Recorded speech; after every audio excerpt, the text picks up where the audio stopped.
We are back on Morning Line. Thanks for joining us. Our guest this morning, Davidson County Sheriff Daron Hall. It's always good to have him on. He comes on every month. We'll take your phone calls. We've got some coming in. But before we just get to those, I wanted to finish up with what we were talking about. Okay, the suspect in this case, as you said, who was in there, who was accused of taking these keys, Alex Friedman is his name, and he has a court hearing next week. He was charged with a felony and 2 misdemeanors in connection with the accusations that he came in and, inappropriately walked off with these keys. So where does it stand right now in terms of, what do we know about Alex Friedman?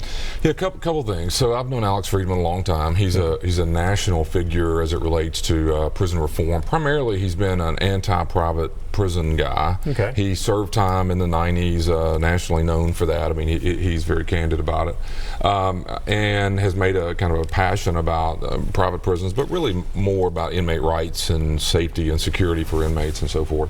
He's been in my office, I don't know, in the last couple of years, 3 or 4 times, meeting with different groups. So I've known him a long time, and I wouldn't have said I had an adversarial relationship with him. We don't agree on some issues, but it's never been hostile. It's never even been. This surprised you when they said the suspect we've arrested is Alex Friedman. You're like, what? I still can't believe it. Still can't believe it. I mean, and what I want you to know is there's 2 things. The event in which he's been booked on, charged with, there are 2 misdemeanors, 1 felony. Upon the original event, we thought that was fairly limited. We didn't know what was going on, but we clearly know who it was and clearly know what he was doing. It's pretty easy to tell. But that's not the end of the story. I mean, one of the things that's happened as a result of that, and that's kind of where we are today, is we've already mentioned this, so we had to go and replace all the locks and the lock cylinders in our building. I mean, if you're in what we do for a living, corrections, the primary safety and security apparatus for a jail or prison is keys and locking, because that's how you keep us separate. So that's an added expense and a headache and a concern. Time and worry, and what he was up to, I can just confidently tell you, was major. It was a major violation of a building, of the security of our staff, inmates in this city. And I'm not overstating how bad what he was doing is. So you're saying there's things you can't tell us right now that will come out down the road. But I mean, that's the question I had and that a lot of people have is, all right, so what was his end game here? I mean, was he planning on pulling off a prison break down the road? Was he trying to get in there to expose weaknesses in the system? I mean, and as far as I know, I haven't seen him comment on this. He's out on bond. I assume he has a lawyer now, but he hasn't said anything. What do we think his potential motives could have been? And is that where it goes to the bigger picture? You think you know what it is, but can't talk about it. Yes, I've been in this a long time. One of the most bizarre situations I've ever dealt with, and I say that as a person who's been involved with this building intimately, as you know. I also know this person, but also we know that his intent was very severe. Just with the focus on the Davidson County Jail, or as a national figure, was he plotting such a thing at other facilities? Yeah, I don't know anything about anywhere else. Okay. But what we're going through right now, what's happening as a result of what he was up to, is significant. It's significant in time and money, and quite frankly, the criminal nature of what he's doing is. But I mean, does he strike you as the kind of guy that just wants to break out a bunch of dangerous inmates? I mean, that's ultimately what I think it is. If he's compromising the security, was his ultimate plot to arrange to show that there's an escape from this prison down the road because of things he got? An escape is the only thing I can think of. What else would he be up to? He's plotting an escape. Well, I would say this, and again, several weeks down the road, months down the road, I think this story will be a little easier to talk about. But I will tell you this: the effort put forth in what he was doing is severe. It is very significant to the city and to the future of what we do. He knew that. Rest assured, this is a man who has internal knowledge, having served time, and understands. But he spent a lifetime really as an advocate, knowing a lot about policy and procedure and so forth, because he's a paralegal. He would challenge certain issues. He would go to certain hearings for certain inmates and represent, and really even us would write and say, hey, I'm concerned about this policy, why do y'all do it that way? And we would all work through different issues. So he had a reputation in this town and others, I think, to be credible in the world of criminal justice related matters. But what he's done here has destroyed that. So why is he out at bond? He made bond. How much? $32,000 bond originally. Well, that's not a lot of money. I mean, at 32 is, but I mean, that's. And let's just say this: he was arrested for burglary tools, attempted burglary, and tampering with evidence. He was seen on camera eating various things when he was arrested, when he was caught, which was evidence. The reality of that is that's 2 misdemeanors and a felony. On that particular night when he was caught, that's all we knew. So what he made bond on and what he got arrested for was the very front end of what is now a much bigger conversation. Okay, so there could be more. Real quick, and we'll get to some phone calls here. We just wanted to mention, we do believe, and the media has had this, there were images put out of a second individual that you believe may have been working with him, and he still has not been apprehended.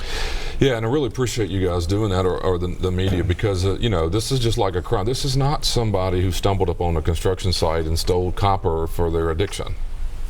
I mean, those are bad things, but that's not what we're talking about. This is a major event, planned, orchestrated in a very significant way, and so it's pretty clear to us that there's another individual that at least has some opportunity and engagement with him and some of what we've seen.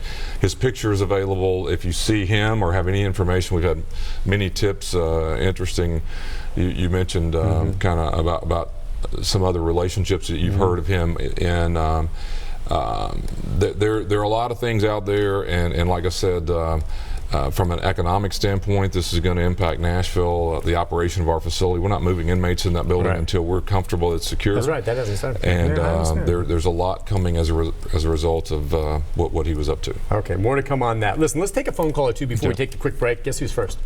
I hope it's Joe. See, I love it. He's been coming on long enough that he knows. It's just, we're comfortable. Joe knows more than I do about what's going on. I need some help. Joe, good morning. Hi, Joe. Good morning, Sheriff and Nick. You've answered most of my questions already, but and I know it's some things you can't talk about, and I understand that.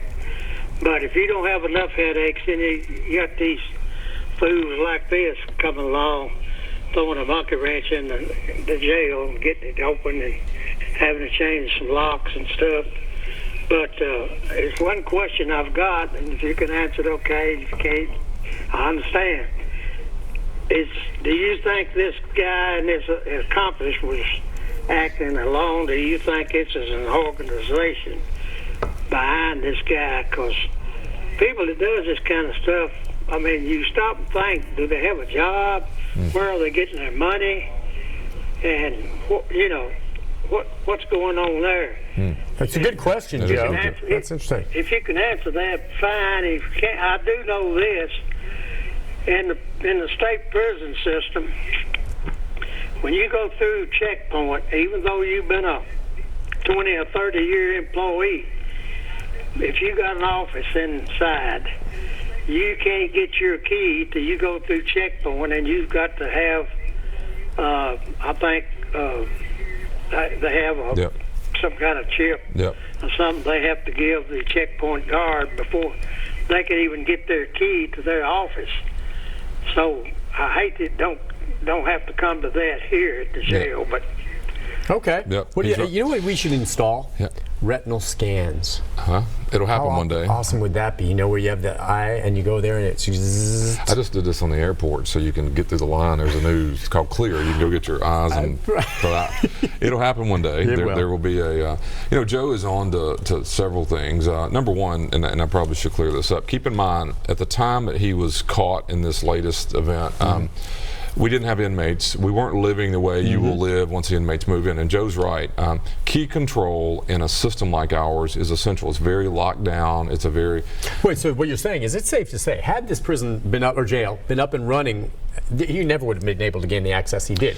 This was because you're still in the point, like you were saying, of tying up the loose ends, construction, no inmates there. But once that's open and operational, someone can't sashay in there and get to access to keys. Right. Now, and again, I'm not saying you couldn't, but you better not be able to. Okay, it's much more difficult. He knew that. Okay, right. So he's very aware of the timing of what's going on, and I'll just say it wasn't just December that he was in the building. And the reality of that means he was aware of timing because of what's going on. Joe brings up a good point.